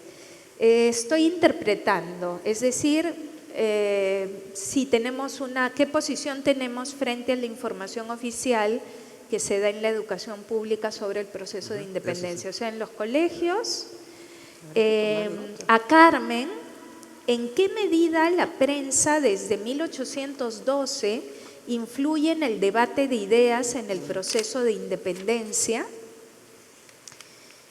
Y a Carmen, ¿quién o quiénes deberían establecer la tregua bicentenaria? Ya, Qué bueno. como es diplomática, ¿Será alguien de Torretán? ¿Será Bueno. el canciller? Entonces creo que sí, mejor unir las preguntas y Sí. cada uno ir dando una reflexión al respecto, ¿no? yo tal vez la educación, porque hace unos años escribí un ensayo, me metí a leer los textos escolares. Cuando tenía mis hijos aquí, estaba en un colegio y tuve la ayuda de algunos editores y me junté a leer como 15 textos escolares. Eso no, hace más de 10 años. Y es muy complicado. Y la verdad que hay gente en el Ministerio de Educación tratando de mejorar los textos escolares. Siempre tiene que ser breves, tiene que cubrir mucha historia. Perú tiene la gran ventaja de mucha historia, pero hay que comenzar pre-Inca, Inca. Y hay esfuerzos, ¿no? Ahora es todo un debate. Mejoraron bastante en los últimos 10 años. Yo hace 3 años hice una especie de segunda versión del ensayo y habían mejorado. Ya la mujer figuraba más, había más sobre Tupac Amaru. El peligro es que sean muy largos, o sea, los alumnos tienen un límite de lectura, pero estas son polémicas abiertas. O sea, cuando veo la polémica sobre la cuestión de género en los textos escolares, o sea, uno pierde la paciencia y eso, pero por lo menos significa que la historia es importante, que hay debate, ¿no? Igual pasa en Estados Unidos. Los textos escolares de Texas no usan la palabra esclavitud, usan a un término sinónimo porque es un texto ultraderechista que quiere esconder el pasado esclavista de Texas. Es increíble. Tampoco resalta el papel de la mujer. O sea, son debates globales por todos lados. Yo veo que ha mejorado, la verdad que yo he trabajado más en Cusco con gente de viceministerio, de cultura y también de educación. Hay un gran esfuerzo, hay muchos profesores de colegio muy abiertos a mejorar, pero falta trabajar mucho. Y como un texto escolar no busca la complejidad, quiere simplificar, porque un alumno va a leer un par de páginas al día máximo y quiere simplificar. Así que todos los argumentos aquí, hacer síntesis, y ese es parte de mi argumento, es bien complicado. O sea, nosotros como generación complicamos la historia. ¿Cómo se hace entonces? ¿Cómo se resume todo esto en 2 párrafos? Bien complicado. Pero yo he visto mejoras. Sí, bueno, el tema de prensa y república, yo creo que es un gran tema, es el tema, es uno de los temas, ¿no? De que hay una carta que le manda O'Higgins a San Martín. Y dice, la independencia en el Perú, más que pelearse a través de las armas, se peleará a través de las palabras, ¿no? Entonces es saber que, digamos, tú no tienes la capacidad militar probablemente que necesitas, pero con una buena imprenta, ¿no? Con esta guerra de las palabras, ¿no? Que hasta la actualidad, o sea, nosotros somos guerrilleros de las palabras. O sea, si uno ve la prensa y ve los titulares todos los días, es como una nueva guerra que se desata, ¿no? Entonces ha quedado, digamos, una política muy de periódico. O sea, es una política virtual, ¿no? Una política virtual que, como dicen, la letra aguanta todo. Entonces no te lleva a sentarte, no te lleva a dialogar, no te lleva, digamos, a establecer pactos, porque es muy fácil insultar desde un periódico, pero es muy difícil sentarse y llegar, digamos, a acuerdos, ¿no? Entonces, digamos, ese sería para mí un rasgo negativo que sale de esta guerrilla, más bien de palabras y de tinta y de panfletos y de pasquines, pero que no permite entender a los actores cuál es su verdadera capacidad, porque yo puedo escribir cualquier cosa, pero yo no tengo poder real, ¿no? Entonces el poder real es algo que queda como virtualizado a raíz de la independencia y que se sigue repitiendo como un patrón a través del siglo XIX. Son guerras, a Monteagudo lo sacan a través de periódicos, o sea, él dice, me han hecho una revolución de palabras, de papeles, o sea, lo sacan y lo llevan a un barco y lo deportan. Entonces, digamos, no hay la negociación política y eso te hace muy frágil y muy vulnerable, ¿no? Entonces, yo creo que Prensa y República nos daría también para explicar muchas de nuestras limitaciones institucionales, porque nos creemos que un periódico es un partido, un periódico es una institución que define y a veces no define nada, porque cada día la noticia se va comiendo, como sabemos, a la anterior. Ahora, la Biblioteca Nacional relegada, yo creo que sí, es verdad. O sea, porque digamos, cuando uno se da cuenta de la sociedad patriótica, y ahí está la mano de Monteagudo, que la discusión iba a ser discusión científica, porque a eso iba la discusión, ver sobre los minerales, se hacían comisiones, y al final la discusión la ponen, ¿va a ser monarquía o república? ¿Qué discusión es esa en una sociedad literaria? ¿No? Entonces, digamos que el proyecto político se come al proyecto cultural. Y por eso que la Biblioteca Nacional aparece como un símbolo, pero definitivamente lo que quieren estos argentinos es una monarquía constitucional. Y ese es su proyecto político y al final lo van a defender hasta con la vida y por eso que lo sacan del Perú. Entonces, yo creo que va adquiriendo vida la biblioteca a medida que va adquiriendo autonomía la cultura.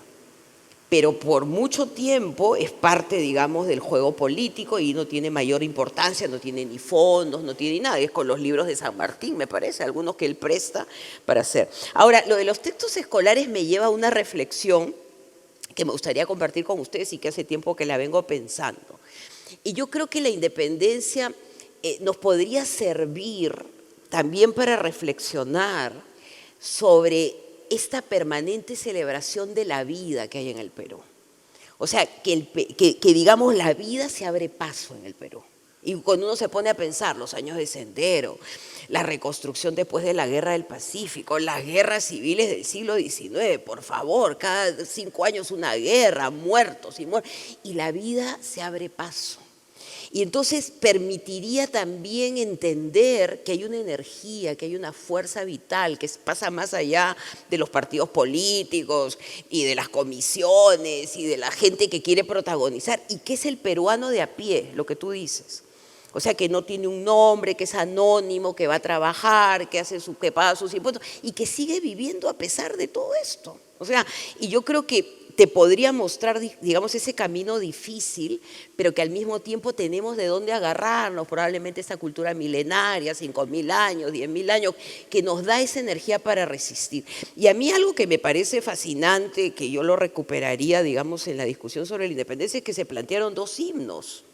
Uno, digamos, teórico, el somos libres, seámoslo siempre, y el otro que es la chicha, el choclo, la papa, el queso, la vida real, que es efímera.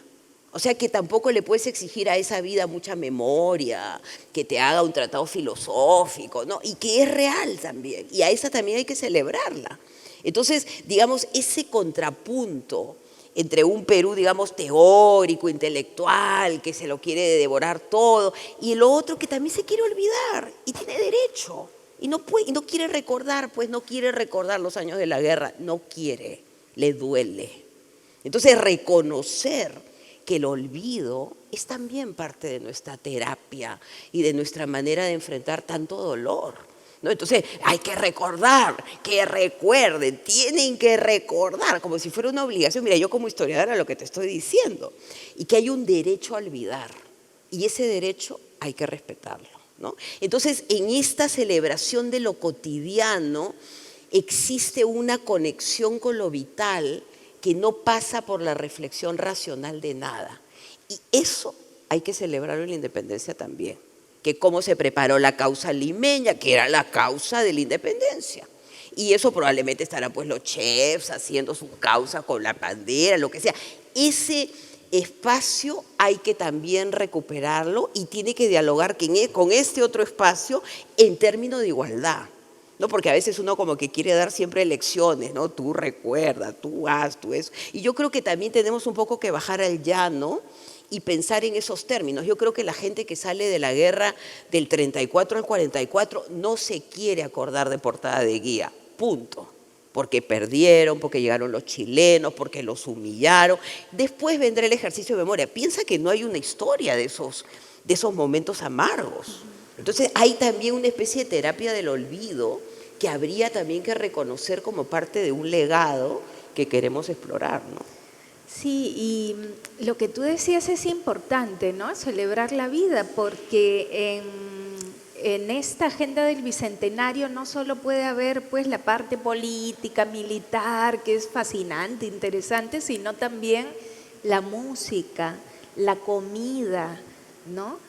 Las diversiones públicas, es decir, todo eso sobre los temas que escribían, por ejemplo, los costumbristas, los amantes del país, es decir, sobre las manifestaciones, las riquezas también del país, en términos de flora, fauna, el clima, la diversidad climática. Entonces también ese aspecto no hay que olvidarlo. Material, porque es el aspecto material y también cultural, mental, ¿no? Hay otras preguntas, una dirigida a mí, ¿y por qué nos enseñan tan mal la historia en el colegio? Bueno, creo que ya Chuck ha explicado que ha mejorado, ¿no? Mejorado. Y luego a los 3, ¿por qué no tenemos identidad nacional? Factor fundamental para la nación. Y una que no va dirigida a nadie en particular, o sea que tomo en cuenta que a los 3, ¿qué conmemoramos? ¿Independencia política o económica? Solo se cambió de patrón, pero las estructuras sociales siguieron como antes, ¿no? Que es una pregunta en el debate que va a surgir. Yo quería empezar comentando lo del tema educativo, porque justamente este año que hemos tenido varias crisis con este tema, ahí me parece importante dos cosas. Uno, que los intelectuales, historiadores, ¿no? La gente que tiene, se supone, la sapienza, como decía Carmen, no pueden ponerse sobre un pedestal, sino tratar de bajar al llano. Ahora, a nosotros nos resulta a veces difícil. Yo comentaba con un gran historiador que aprecio mucho, el historiador francés Michel Bovell, que trabajó en la Revolución Francesa, y él me decía que el libro que más le había costado hacer era La Revolución Francesa contada a mi nieta, que era un libro de esta colección que sacaron en Francia, pequeñito, simple, o sea, como un historiador que sabe de la complejidad inmensa del proceso, las variables, ¿no? ¿Cómo puede hacer que esa historia, sin que sea reducida a la simpleza, a buenos y malos, pueda ser entendido desde un niño, un escolar, hasta cualquiera que no tenga conocimientos de historia? Entonces, ese es un reto que creo que tenemos y que es muy importante, el tema de la difusión de la historia, cómo hacer llegar las nuevas, renovadas investigaciones, lo nuevo que estamos descubriendo para que sea conocido y también querido, apreciado por la gente. Y eso implica sobre todo volcarnos también a la educación, al colegio, ¿no?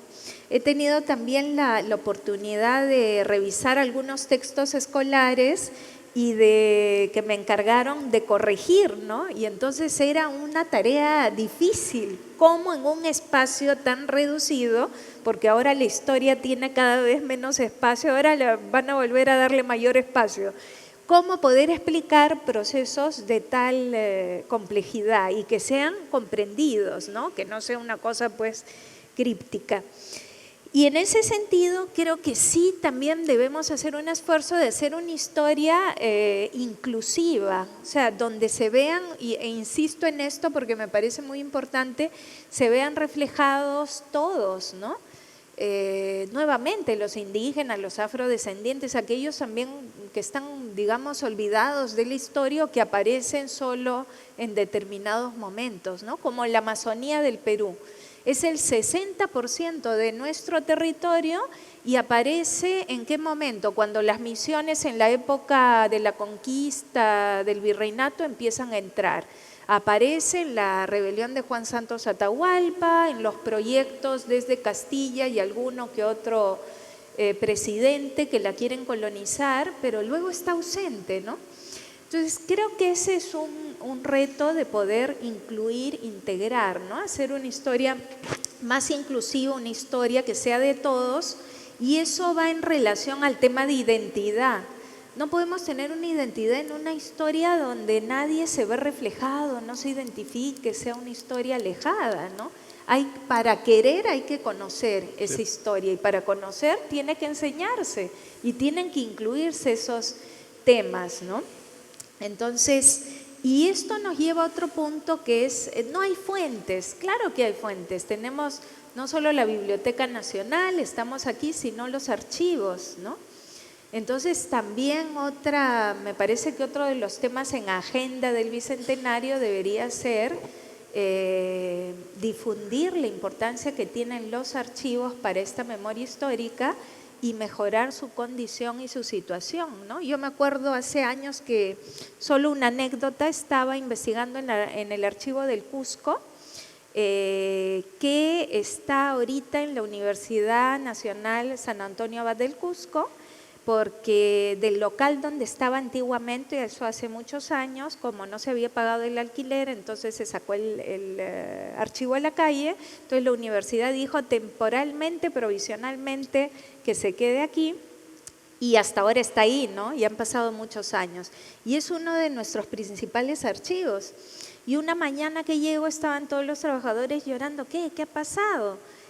Había entrado un ratón y la mitad del archivo, por ir a perseguir al ratón, que se come los papeles, es decir, los documentos con los cuales nosotros trabajamos, se había caído la mitad del archivo. Y realmente cuando lo vi me dio ganas de llorar porque, ¿no?, es un archivo importantísimo. Entonces, creo que ese aspecto sería muy importante de ponerlo en una agenda, ¿no?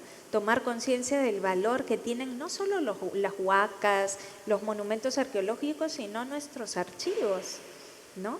Donde se encuentran maravillas, ¿no? Entonces hay que ponerlos en valor y promover que se utilicen, ¿no? Sí. Bueno, son temas mayores, tengo apuntado identidad y economía, y todos están cansados, así que no hay forma de responder brevemente. Economía no ha cambiado en un solo modelo por un lado, pero igual siguiendo la idea de Carmen de los ecos, igual 1830, 40 hubo esfuerzos proteccionistas, conservadores que cerraron las puertas, liberales. Igual aquí, uno que tiene cierto, o sea, yo cuento a mis sobrinos, obviamente más jóvenes, la época de Alan García, un momento donde para conseguir una parte para algo de impresora tenías que rogar que alguien venía de Estados Unidos o que cualquier aparato costaba 15 veces más que en Estados Unidos. No estoy hablando aquí cuál es mejor o peor el sistema, pero sí hubo flujos, hubo cambios económicos a través de los siglos, pero de alguna forma Perú sigue muy dependiente de la exportación de minería y esto sigue del siglo XVII, ¿no? Identidad, tema muy complejo, nunca va a haber una identidad peruana, porque mira esas lindas fotos que hay muchos peruanos, muchas peruanas, mucha experiencia histórica. Lo que hay que buscar es comprender lo que hemos intentado esta noche, cómo se relacionan bien y mal estas múltiples historias y conexiones, creo, es la única forma. Pero por otro lado, yo creo que la cocina peruana y el fútbol han mostrado de que hay puntos de encuentro, ¿no? Y de que, digamos, hay una necesidad de decir, vive el Perú, soy peruano, ¿no? Y eso puede ser algo, digamos, que no a nivel intelectual, pues no puede ser tan potente, pero ha sido demostrado, lo hemos visto entre nuestros propios ojos, todas las regiones del Perú viendo el partido de clasificación, todas las regiones del Perú saltando y gritando por el Perú. Entonces, digamos, yo creo que más que un tema de identidad nacional, que eso es, digamos, es muy subjetivo, ¿no? ¿Cuánto me siento yo chalaca? O que cuánto me siento yo más peruana que chalaca, o sea, mi identidad regional, cuánto es más importante que la identidad nacional. Yo creo que el tema para resolver y el tema que debería realmente causarnos preocupación es el tema de la representación política. O sea, no es el tema, digamos, cultural de la identidad, sino de la representación política. ¿Cuánto nos sentimos representados políticamente por nuestras autoridades? Y yo creo que esa es la mayor frustración, no el no tener identidad, porque en el momento que yo estoy en Estados Unidos y me como un ceviche me siento peruana, y me tomo un pisco me siento peruana, y tengo problemas con la representación política, ¿no? Entonces yo creo que a veces se confunden los niveles, ¿no? Sí. Y volviendo al comentario de Claudia sobre los archivos, yo creo que, digamos, una propuesta, ya una propuesta concreta que podría ser el aporte del Estado peruano al Bicentenario, es la creación de pequeños centros cívicos en las provincias que tienen papeles, archivos, y que sean lugares de repositorios de nuestra memoria. O sea, concreto, ¿cuántos edificios necesitamos en el Perú? 58, 65, bien hechos, bonitos, con un concepto, y que adentro estén los papeles, los periódicos. Y entonces, ¿qué cosa le entregó el gobierno que llegó al Bicentenario? Esta cantidad de edificios concretos donde se está guardando la memoria y que puede tener aparatos electrónicos, puede tener un lugar cívico como este, donde se den conferencias. Cosas concretas. O sea, y digamos que, como dice Claudia, va a permitir el orgullo y la identidad de ese pequeño pueblo que siente que ahí tiene el acta de la independencia en Trujillo, el acta de Ayacucho. Entonces, digamos, pero para eso se necesita una comisión y se necesita, digamos, identificar dónde están estos archivos que dice Claudia, están en peligro, y comenzar, pues, digamos, a convertirlos en algo vivo que la población pueda conmemorar y también pueda revisar, ¿no? Gracias. En realidad hay muchísimas preguntas, no vamos a tener tiempo de absolverlas todas. Voy a tomar, sí, un aspecto que ha aparecido en varias de las preguntas y que creo que es importante que sí lo mencionemos, y con eso vamos a cerrar, y luego les voy a hacer llegar a los panelistas las preguntas, ¿no? Porque siempre es un buen feedback, digamos, un elemento de diálogo con el público. Bueno, después podríamos continuar. Y quería mencionar que en la gran cantidad de preguntas que tenemos, hay una que se repite, ya varias las hemos comentado sobre identidad, la educación en la escuela, pero hay una que sí me parece importante retomar, el tema de si es una independencia económica, política o social, porque varios de los asistentes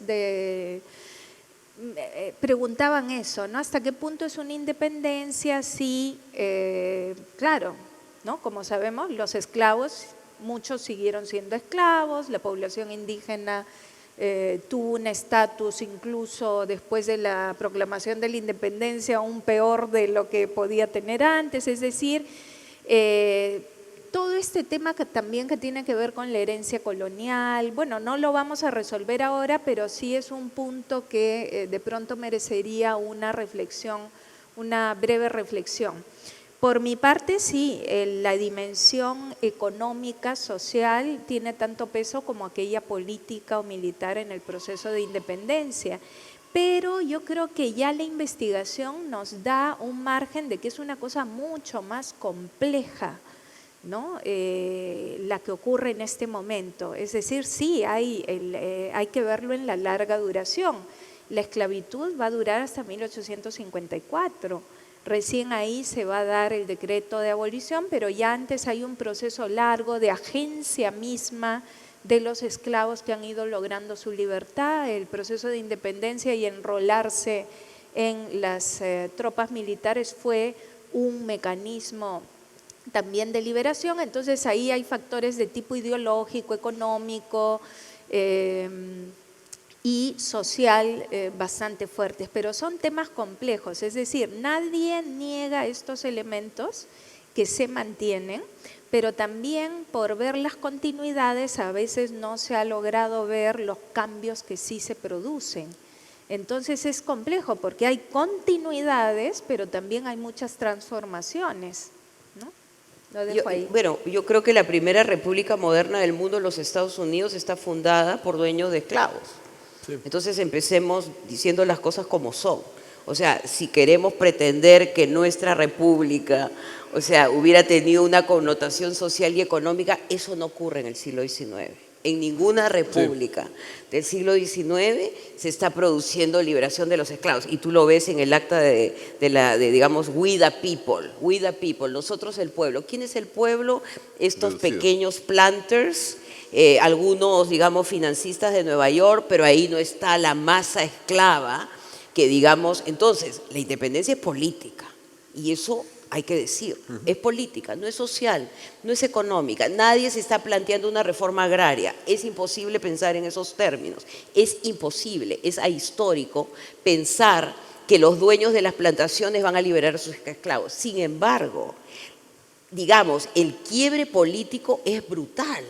Ya no eres parte de un imperio. O sea, eso es una revolución. Digamos, ya no tienes que mandar tus impuestos a Madrid, sino se quedan acá. Que acá hayan algunos que usan esos impuestos pero hay una reformulación del poder que significa que rompes el vínculo imperial. Y yo creo que eso es un paso que es, digamos, audaz, ¿no? Hay una escena, y acá termino, hay una escena que para mí es una de las escenas que más me impacta de la independencia de los Estados Unidos, que es en esta serie John Adams. Sí. No sé si la has visto. Sí. Que es, digamos, la escena de la Declaración de la Independencia. Y están todos estos planters, es una mañana de verano, están muertos de calor y declaran la independencia. Y hay un silencio de pánico del acto. O sea, es un acto de desafío a una potencia. Y yo creo que acá ocurre lo mismo. O sea, está metida la aristocracia que se acomoda, pero está rompiendo. Estás diciéndole, ya no te quiero más. Entonces yo creo que hay que darle el valor al acto político, que después se volvieron a meter, que fue un sistema neocolonial, todo lo que tú quieras. Pero el acto político se produce. Y el Perú se convierte en una república y tiene una bandera, tiene un escudo, tiene un himno, tiene una representación política. Entonces se da una revolución política, digamos, y como tú dices, lo otro vendrá después. Un momento que nosotros no celebramos es la Convención Nacional del 54-55, que ahí se da la abolición de la esclavitud, ahí se da la abolición del tributo indígena, y que están todos estos superliberales que le quieren dar el voto al indio.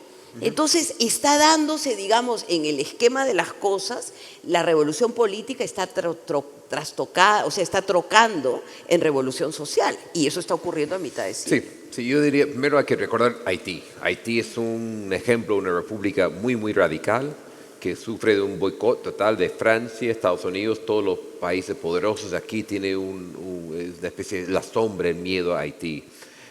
Segundo lugar, por ejemplo, eso lo que falta, insisto en eso, suena muy empiricista, falta investigar más. La causa abolicionista en las Américas es la prehistoria de los grupos de derechos humanos. O sea, siguiendo con los ecos para entender estos ingleses radicales que se opusieron a la esclavitud en Estados Unidos, en Argentina, que hubo esclavitud, en Brasil, son fundamentales para entender 1810, 20, Exacto. 30, 40. Acá no se ha estudiado. Yo y Carmen, creo que lo conversamos una vez, sospechamos que tales grupos, por un lado sí, Lima era una ciudad muy conservadora, los dueños esclavos tenían mucho poder, pero hubo algunos que pensaron de forma diferente.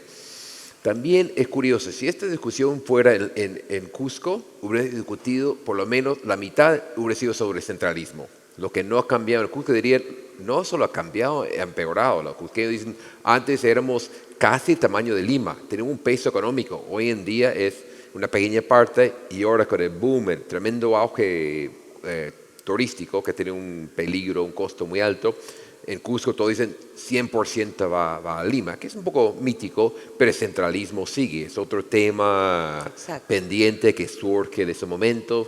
Vemos que si hubiera ganado Pumacao, se puede pensar de una república con un pie o por lo menos más peso en el surandino, Huánuco. Ahí sí entrar lo que no hemos conversado de historia contrafáctico, las alternativas, vale la pena pensar en ellos. Creo que hoy más que nunca, que hay veces hay un sentimiento que el mundo que estamos, el mundo neoliberal, no hay alternativas. Sí hay alternativas. Para entenderlas hay que mirar al otro lado y hay que mirar hacia atrás, creo. Que ya estamos llegando al final de este diálogo, de este conversatorio, y claro, el tiempo nos ha quedado bastante corto porque hay tantos aspectos y temas que tratar sobre este proceso tan importante. Pero bueno, creo que hemos podido por lo menos dialogar en voz alta, intercambiar y que sea el inicio de las siguientes actividades que va a tener la Biblioteca Nacional. Más bien gracias a los panelistas y no sé si quiere hablar el director. Sí.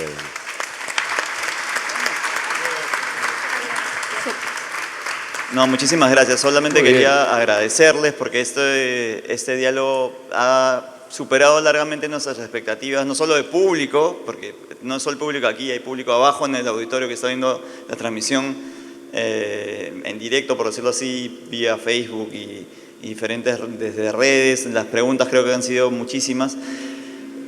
Pero sobre todo porque digo que ha excedido largamente nuestras expectativas porque acá hay gente que también está en la Comisión del Bicentenario del Ministerio de Cultura y ayer justamente hablábamos sobre qué es lo que queremos con estos diálogos finalmente y ustedes nos han dado ya una lista de los temas que debemos tocar en la agenda, no solamente desde la historia, sino para discutir como agenda pública, creo.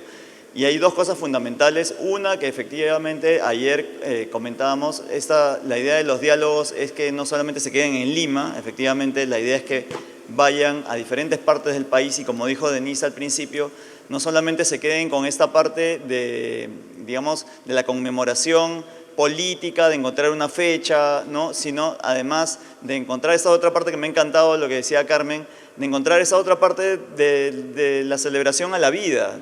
La idea de los diálogos que hemos puesto, digamos, para el próximo año de los temas, tienen que ver obviamente también no solamente con las artes, la literatura, la historia, sino también con la música, la gastronomía, cómo nos definimos nosotros como nación desde el tema de género, que también se ha discutido aquí, y creo que, digamos, nos han hecho ya en gran medida parte de la tarea que creo que como Biblioteca Nacional específicamente, pero desde la Comisión del Bicentenario, el Ministerio de Cultura está pensando en qué es lo que queremos debatir, qué es lo que queremos dialogar y cómo queremos hacer este diálogo, que sea lo más participativo posible, que no se quede solo en Lima y que sobre todo sirva para que todos nosotros reflexionemos sobre esto que finalmente es la República, que es la cosa pública, que es el debate que necesitamos como ciudadanos y como parte de una comunidad, de un Estado que todavía está en construcción y que repite, como han dicho, muchos de los problemas con los que nacimos como república, pero en los que tenemos que pensar si es que queremos lograr un desarrollo. Así que muchísimas gracias, un fuerte aplauso nuevamente para nuestros expositores.